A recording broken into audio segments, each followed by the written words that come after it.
Remote sensing. Remote sensing forms the basis and the most useful application of satellites in space. In this learning journey, we will understand the concept of remote sensing and many more related concepts.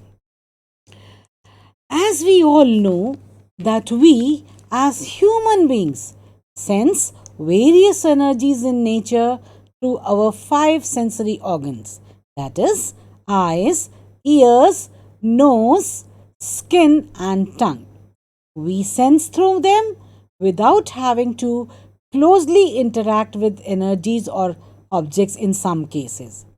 Now, these senses can be a very good example for sensing remote sensing. Let us consider everyday example. You watch a television or you watch a computer, your eyes are acting as sensor and your brain is interpreting based on your knowledge. You operate a television or an air conditioner with a remote device.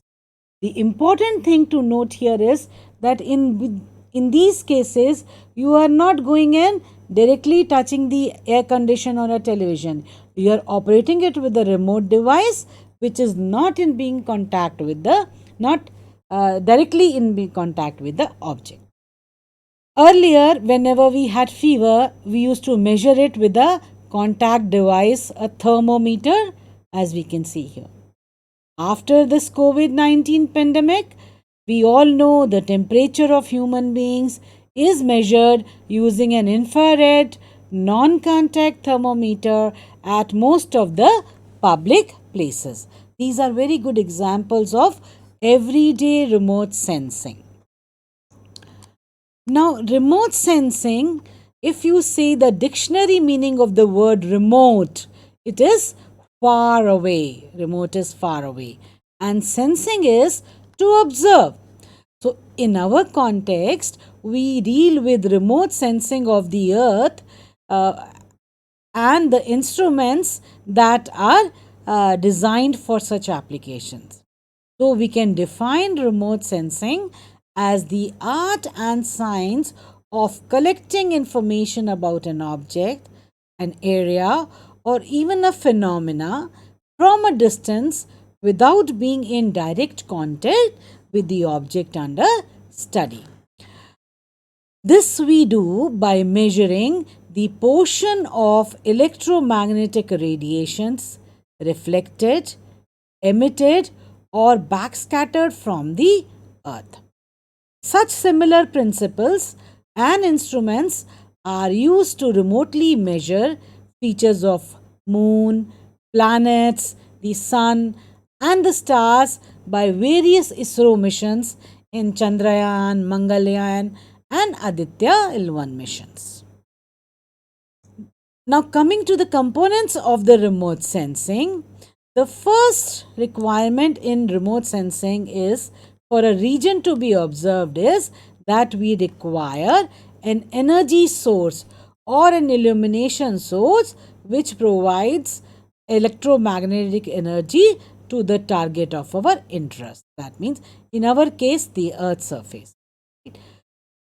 So, then we require an instrument to observe. An instrument is my sensor which is on board a satellite. It is a sensor on board a satellite, and we know satellites are objects which revolve around another object in a orbit. Then there is an antenna which collects and transmits the data to the ground station. Right? The antenna is on board the satellite, it collects and then transmits it to the antenna on the ground. So, this antenna collects the information from the satellite. From this ground station, this data is sent to the various users or interpreters for various applications. The basic processes involved in remote sensing is interaction of electromagnetic radiation with the matter. So if this observation is made based on the electromagnetic radiation from sun or the self-emitted radiance, then it is called as passive remote sensing. So in simple words, passive remote sensing uses the energy of the sun in the process of observation. Now it is also possible that we can produce electromagnetic radiation of a specific wavelength or a band of wavelengths to illuminate the targets of our interest. The interaction of this radiation can then be studied by sensing the scattered radiation from this target. Now, this is called as active remote sensing. In other words, active remote sensing uses its own source of energy. Now, an example of active and to see the example of active and passive sensor, a camera works both as an active sensor as well as a passive sensor. In daytime, it uses the sunlight reflected out for a person if we are capturing a person's picture, and at night time the light produced by the flash. So we can say the camera is both an example of the active and a passive sensor. Now the first remote sensing satellite like Corona, they used film capsules to send these images back to the earth from the space. These capsules were dropped from the satellite and were recovered and processed to make images. Now, to understand the exact science of remote sensing, it is very essential to understand the concepts of electromagnetic radiation or electromagnetic waves. Electromagnetic waves can be defined as the waves that are created from the result of vibration between the electric field and the magnetic field. An electromagnetic wave consists of electric field which varies in magnitude in a direction which is perpendicular to the direction in which the radiation is traveling, and a magnetic field which is oriented at right angles to the electric field. Both these fields travel at the speed of the light. Now, two characteristics of these electromagnetic radiation are important for understanding remote sensing. These are wavelength and frequency. Wavelength is the length of one wave cycle.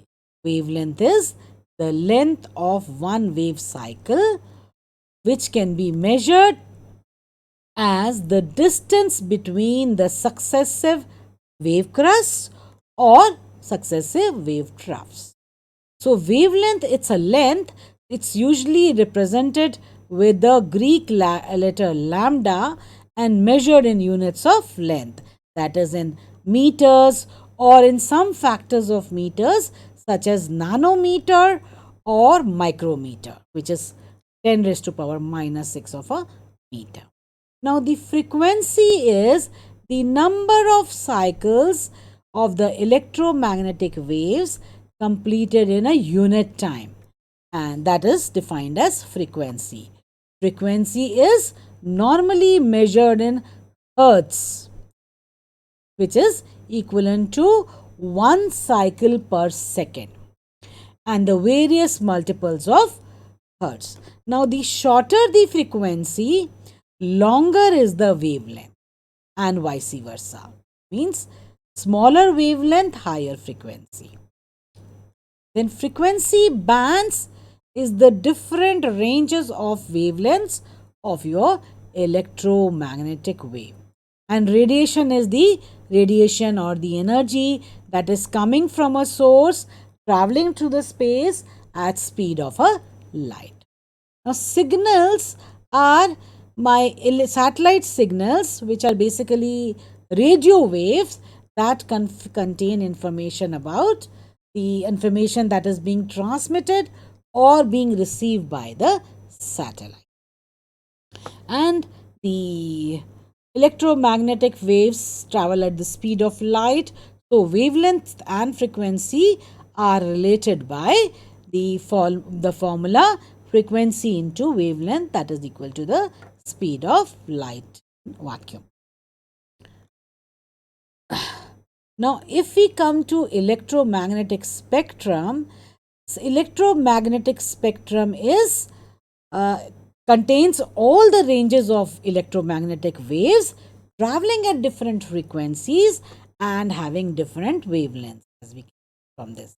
Different frequencies from low to high frequencies and having different wavelengths. So we can say electromagnetic spectrum, it's a continuum of the electromagnetic waves arranged either according to the wavelength or according to the frequencies. According to the wavelengths here or according to the frequencies. Now, electromagnetic waves, they range from the shorter wavelengths, including the gamma and the X-rays, to the shorter wavelengths to the longer wavelengths, that is microwaves and the broadcast radio waves. Now, electromagnetic waves can be differentiated in such bands of varying wavelength. Right? Now, only certain regions are available to us for remote sensing. We are also using electromagnetic waves in our daily life.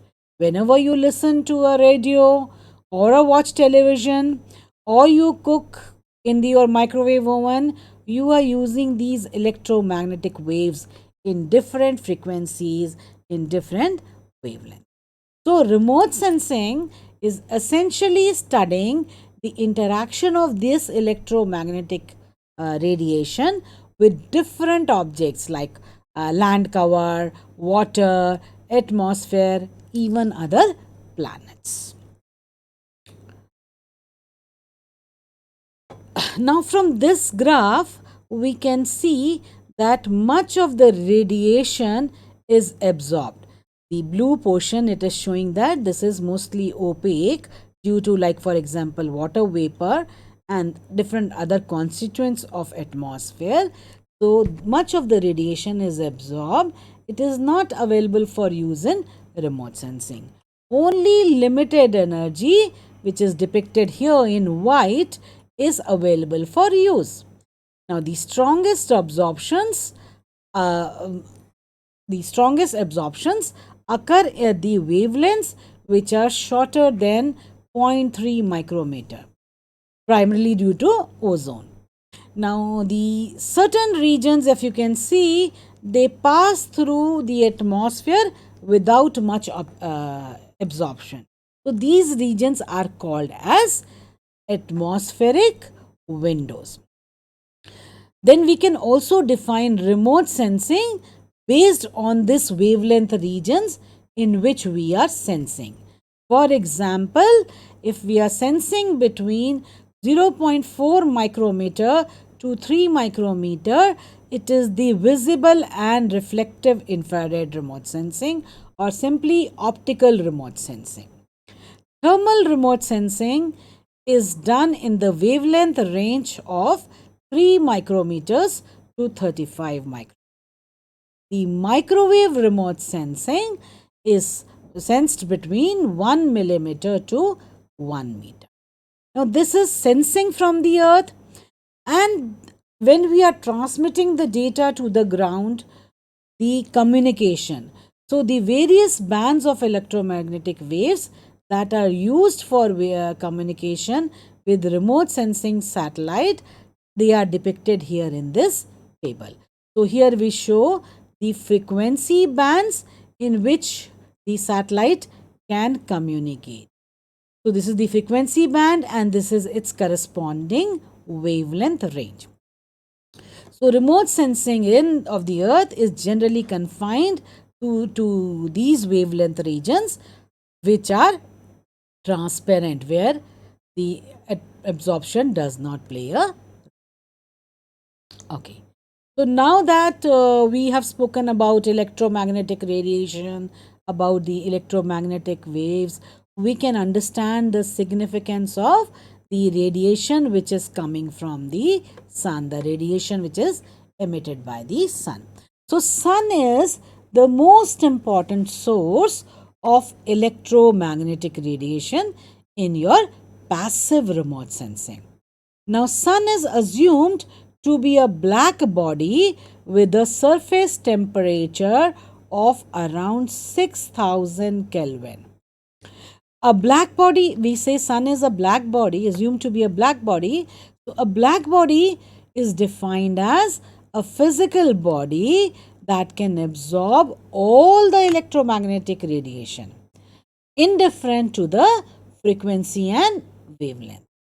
Further, at thermal equilibrium, it can emit radiation as per Planck's law. So, while understanding this radiation energy, the sun and the earth can be considered as black bodies. Sun's radiation, it covers your ultraviolet, visible, infrared and radio frequencies. So, during the day, if we are observing the earth, we have solar radiation reflected by the earth's surface and also the emission from the surface.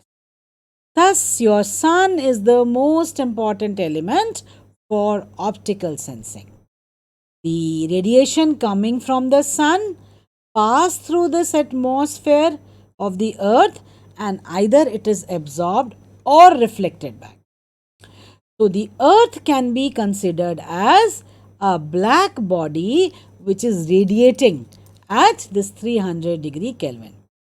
So, we have different wavelengths which are emitted by different terrains, and objects on the earth can be captured and they can be differentiated based on this property.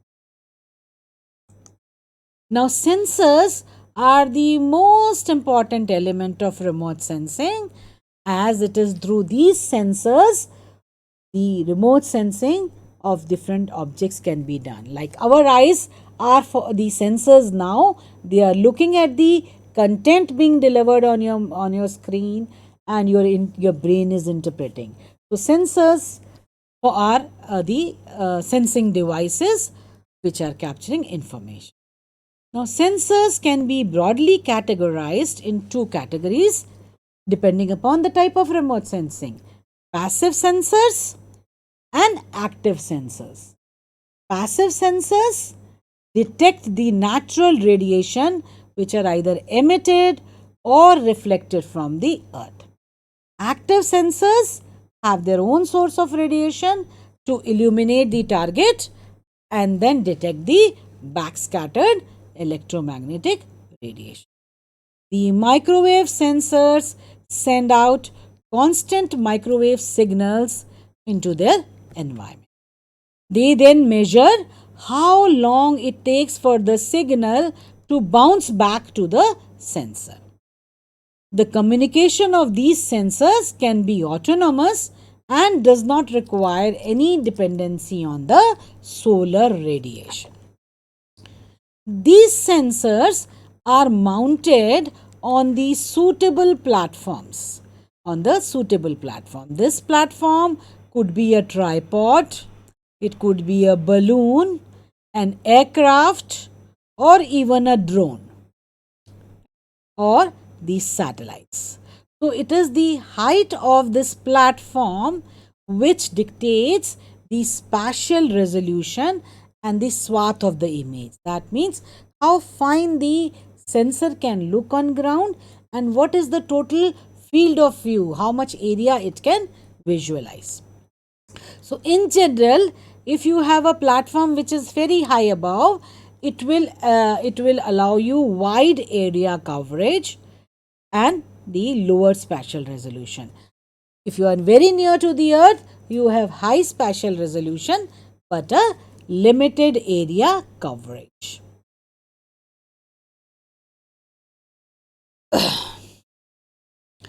Now, the types of orbits in which we place our remote sensing satellite, there are two type of orbits: geostationary orbits and polar orbits. These are the two main type of orbits. The geostationary orbit, the satellites are located at 36,000 kilometers in the equatorial plane of the Earth. So the satellite appears to be stationary relative to the Earth, because the revolution of the satellite and rotation of the Earth match in this orbit. So the satellite appears stationary relative to the. Now the geostationary orbit has the advantage that it can look at the same area every 15 to 20 minutes, but the spatial resolution is poor, it is in kilometer. Now polar satellite or polar orbits or satellites launched in polar orbits are located at few hundred kilometers altitude above the Earth, and they are preferred for your high resolution imaging with constant solar illumination, like sun synchronous conditions. They can visit the place, revisit that same place several times, whereas the other type of orbits might not cover the entire Earth. Right? So polar orbits are used to take images of few meters resolution, and then they ensure the repetitive observations of the scene at the same local sun time for various terrestrial applications. Now the satellites are launched in different orbits, like low Earth orbit, where the altitude is approximately around 150 to 300 kilometers. Normally, space shuttles, spy satellites are in this lower Earth orbit. The near Earth orbits or middle Earth orbits, they have an altitude ranging somewhere from 300 kilometers to 6400 kilometers. And geostationary, already told you that they are at a height of 36,000 kilometer above the Earth. So the satellites in LEO are visible to a point on Earth for a very short time, right? And obviously the area coverage for LEO is smaller than that of a MEO and that of a geostationary orbit. Now coming to the resolutions. You must have heard of the word resolution, while talking about your new mobile phones, your new smartphones and their cameras. We often ask others, what is the resolution of their phone camera, or what is the resolution of their digital camera. Now if I look at this picture, it is evident that this first image is a multicolor image, and the second image is my grayscale image. Now this first image is a view of Jupiter in multiple color bands. Now it lacks the details with respect to the finer details, the spatial details or the finer boundaries. Right? Whereas the second image is finer boundary details of the same Jupiter. Right? Now, but the image is grayscale, it is not in color. So resolution of an image is not restricted to the color type of the image. Right? So remote sensing, in remote sensing, generally four type of resolutions are characterizing a sensor. When we define a sensor, we say a sensor has a particular spatial resolution, a particular spectral resolution, radiometric resolution and temporal resolution. So let's see these resolutions one by one. Spatial resolution. Spatial resolution refers to the size of the smallest feature that can be detected by the satellite sensor or displayed in a satellite image. If the spatial resolution of a satellite is better, more details can be obtained from the image. In a very general sense, spatial resolution is the measure of sensors' ability to image closely spaced objects so that they are distinguishable as separate objects. A sensor with 1 meter spatial resolution can produce much finer details as compared to a sensor with 10-meter spatial resolution. Spectral resolution defines the ability of the sensor to define fine wavelength intervals. It's a measure of the width of the wavelength, or the bandwidth, we can say the wavelength range, which is used to generate the image. Now, the narrower this wavelength, narrower this range, higher is the spectral resolution. So, many remote sensing satellites, they record energies over several spectral bands, right, over several these wavelength ranges in various spectral resolutions. Now, remote sensing is essentially studying the interaction of your electromagnetic radiation with different objects like your water body, land, and vegetation, atmosphere, or other objects. Understanding the interactions of electromagnetic radiation under different conditions is fundamental to understanding of remote sensing. How different features reflect different amount of energy in different wavelength regions, it forms a basis of recognition of these objects in multispectral image. This is called as spectral reflectance curve, and these are unique spectral signatures of different land cover objects. So, understanding the reflectance properties, we can differentiate between different objects. Like in this example, we are differentiating between snow and the cloud, right, based on their reflectance in different electromagnetic bands. The radiometric resolution is the ability of the sensor to discriminate between very slight differences in energy. The finer the radiometric resolution of the sensor, more sensitive it is to detecting small differences in energy.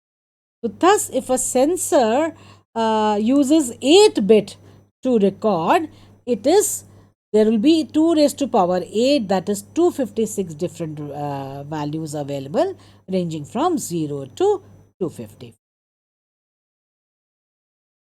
The temporal resolution is also called the repetitivity of the satellite. It is the capability of the satellite to image the exact same area at different viewing angles. At the same viewing angle at different period of time. So, we can say temporal resolution or the repetitive, it depends upon my orbit characteristics and the swath, that is the area that it is going to cover at one time. In general, larger the swath, better is the temporal resolution. Indian remote sensing satellite IRIS-1C, for example, LIS-3 has a temporal resolution of 24 days. That means after 24 days, the satellite would look at the same area after 24 days. Now, we said that sensors are spanning the area of the earth and they are capturing information about the earth's surface. But can a normal photographic camera like this, can it take pictures of earth from space? No, there are different type of sensors that are used in the satellites. They are basically electronic devices which acquire data during scanning systems. So the information is acquired sequentially from surface in bits of picture elements or pixels, as you can see here, point by point, line by line, which are arranged later into a frame format. So there are two mechanisms, a cross track scanning and a long track scanning. So a cross track scanning scan the surface from one side to the other across track using a rotative mirror. And a long track sensors use the forward motion of the satellite to record the data. In this, it uses a linear array consisting of the charge coupled devices, right, positioned end to end, and each detector is looking to a small area on the ground. This is also called as push broom sensors. Now, various type of sensors or electro-optical cameras are used in remote sensing. They are panchromatic cameras, multispectral cameras, and hyperspectral cameras. Panchromatic camera is used for high spatial resolution imaging and it covers a broad spectral range. Multispectral cameras are special cameras. They measure the object's reflectance at different wavelengths. And the hyperspectral cameras, they have sensors that are sensitive to very narrow range of spectral bands. So they are very sensitive to spectral calibration, you can say. Then once the data is captured by these cameras, then we need to do the data processing and analysis. It is a very important field of research in the field of space exploration. So these satellites, they capture large amount of data, and this data is a form of digital image, right, which is mounted on the satellite. In order to capture the details of the images, we need to process this data both digitally as well as visually. So we have the data in the digital form, and the analysis can be done both in visual interpretation or a digital analysis. When we are doing visual interpretation, we are examining these images to identify objects, judge their significance by comparing the tone, that is the color, the shape, the size, the texture, the pattern, the shadow, and the association. So this is useful for visual image interpretation. Then digital analysis includes pre-processing and corrections for various factors, correcting for the different errors which are there in the imagery, and then information extracting, converting my remote sensing data into thematic maps, land use, land cover maps, forest. Now, remote sensing has a very wide range of applications and is majorly used for forecasting applications such as crop production forecast, rain and weather forecast, atmospheric and ocean state forecast are some of the main applications. Detection and updation of the topological information, exploration on geological resources and desertification, monitoring of coastal retreat, rising water levels, urban areas, snow cover are also some of the other important application. They also find application in various factors keeping us informed about agriculture soil, that is the crop acreage production, monitoring the forest and environment, forest cover type mapping, forest fire mapping, monitoring water, potential groundwater zones, land use, land cover, the weather and climate, potential fishing zones. Weather monitoring is an excellent example of applications of remote sensing. Remote sensing has improved weather forecast nowadays, showing wind moment and atmospheric temperature can be obtained from the space. The considering the rapid changes in weather and the climate, this application is very crucial. Resat 1, a microwave satellite carrying the microwave satellite having C-band sensor. It enables imaging of surface features both during day and night under all weather conditions, and has been used for many applications like paddy monitoring kharif season and management of natural disasters like flood mapping, which is illustrated here. Now, coming to the different type of Indian remote sensing satellites, we all know Bhaskara 1 was the first experimental satellite that was built in India.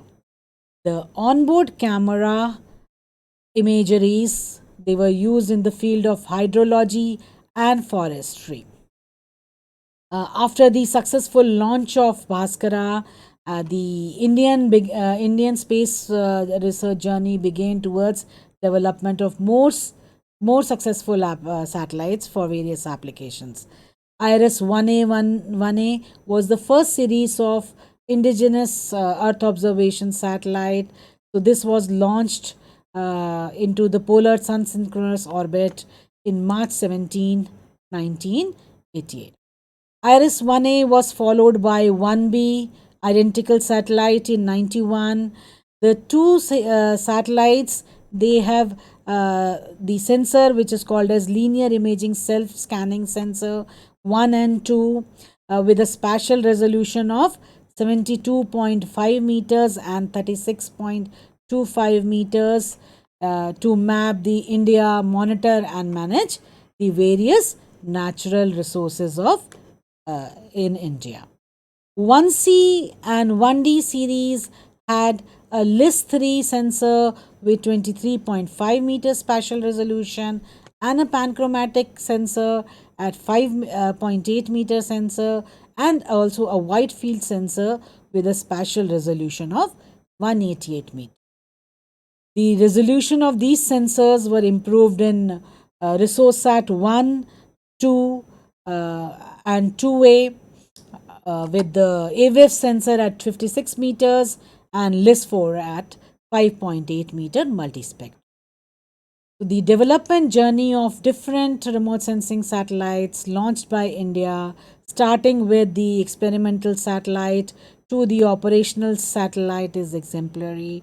Starting with 1A, IRIS 1A in 88, ISRO has launched many operational remote sensing satellites. Today, India has one of the largest constellation of remote sensing satellites in operation. For large scale mapping applications, very high resolution Cartosat series of satellites is launched. The data from all these satellites are used for several applications covering agriculture, water resources, urban planning, rural development, mineral prospecting, environment, forestry, ocean resources, and disaster management. So, with this, we have come to an end of learning journey of remote sensing. We have seen the Indian Earth observation satellites with imaging capabilities in the visible, infrared, thermal, and microwave regions of the electromagnetic spectrum. So, this Indian Earth observation satellites journey will be further strengthened and improved technologies in the coming years to address the newer requirement. Thank you.